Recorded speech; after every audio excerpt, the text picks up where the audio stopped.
ذرا سوچو، اگر تم جنت کے سب سے آخری آدمی ہوتے اور اللہ تعالیٰ تم سے فرماتے کہ تجھے دنیا اور اس سے 10 گنا زیادہ ملے گا، تم کیسا محسوس کرو گے؟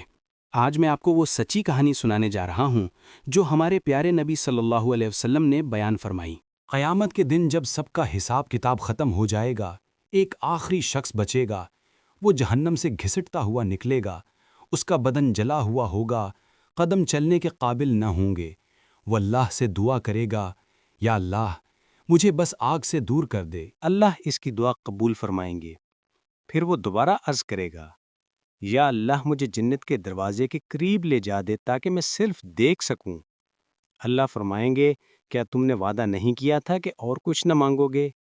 وہ روتے ہوئے کہے گا، یا اللہ بس ایک نظر۔ اللہ کی رحمت پھر جوش میں آ جائے گی اور اسے جنت کے دروازے کے قریب کر دیا جائے گا۔ وہ خوشبو اور روشنی دیکھ کر بے قرار ہو جائے گا اور کہے گا، یا اللہ مجھے اندر جانے دے۔ اللہ تعالیٰ مسکرا کر فرمائیں گے، اے میرے بندے، اگر میں تجھے پوری دنیا اور اس سے 10 گنا زیادہ دوں تو؟ وہ حیران ہو کر کہے گا، یا اللہ کیا آپ میرے ساتھ مذاق فرما رہے ہیں؟ حالانکہ آپ رب العالمین ہیں۔ نبی کریم صلی اللہ علیہ وسلم یہ واقعہ سناتے ہوئے خود بھی مسکرائے اور فرمایا، یہ شخص جنت کا سب سے آخری آدمی ہوگا، لیکن اللہ اسے اتنا عطا فرمائیں گے کہ اس کے وہم و گمان میں بھی نہ ہوگا۔ یہ کہانی ہمیں سکھاتی ہے کہ اللہ کی رحمت بے حد وسیع ہے۔ ہمیں کبھی بھی اپنے گناہوں کی وجہ سے نا امید نہیں ہونا چاہیے۔